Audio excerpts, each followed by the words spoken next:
ಮಕ್ಕಳಿಗೆ, ವಿದ್ಯಾರ್ಥಿನಿಯರಿಗೆ ಒಳ್ಳೆಯ ಬುದ್ಧಿ, ಒಳ್ಳೆಯ ಭಾವನೆ, ಗುರು ಹಿರಿಯರಲ್ಲಿ ಗೌರವ, ತಂದೆ ತಾಯಿಗಳಲ್ಲಿ ಗೌರವ, ವಿದ್ಯೆಯಲ್ಲಿ ಆಸಕ್ತಿ, ಓದು ತಲೆಗೆ ಹತ್ತಬೇಕಾದರೆ, ಓದಿದ್ದು ನೆನಪಿನಲ್ಲಿ ಉಳಿಯಬೇಕಾದರೆ, ತರಗತಿಗೆ, ಶಾಲೆಗೆ ಹಾಗೂ ಉನ್ನತ ಸ್ತರದಲ್ಲಿ ಮೊದಲನೆಯ ಸ್ಥಾನದಲ್ಲಿ ಯಶಸ್ಸು ಗಳಿಸಬೇಕಾದರೆ, ಶಿಕ್ಷಣದಲ್ಲಿ ಯಾವ ಅಡೆತಡೆಗಳಿಲ್ಲದೆ ಹಂತ ಹಂತವಾಗಿ ಮುಂದಿನ ತರಗತಿಗಳಿಗೆ ಅತಿ ಹೆಚ್ಚಿನ ಅಂಕಗಳನ್ನು ಗಳಿಸಿ ಯಶಸ್ವಿ ವಿದ್ಯಾರ್ಥಿ ಎಂಬ ಕೀರ್ತಿವಂತರಾಗಬೇಕಾದರೆ ಈ ಸ್ತೋತ್ರವನ್ನು ಹೇಳಿಕೊಳ್ಳಬೇಕು.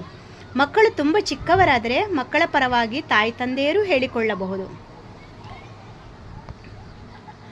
ಸರ್ವಗಃ ಸರ್ವವಿದ್ಭಾನೋ ವಿಕ್ಷಕ್ಷೇನೋ ಜನಾರ್ದನಃ ವೇದೋ ವೇದವಿದವ್ಯಂಗೋ ವೇದಾಂಗೋ ವೇದವಿತ್ಕವಿಃ. ಸರ್ವಗಃ ಸರ್ವವಿದ್ಭಾನೋ ವಿಕ್ಷಕ್ಷೇನೋ ಜನಾರ್ದನಃ ವೇದೋ ವೇದವಿದವ್ಯಂಗೋ ವೇದಾಂಗೋ ವೇದವಿತ್ಕವಿಃ. ಸರ್ವಗಃ ಸರ್ವವಿದ್ಭಾನೋ ವಿಕ್ಷಕ್ಷೇನೋ ಜನಾರ್ದನಃ ವೇದೋ ವೇದವಿದವ್ಯಂಗೋ ವೇದಾಂಗೋ ವೇದವಿತ್ಕವಿಃ. ಹರಿ ಓಂ.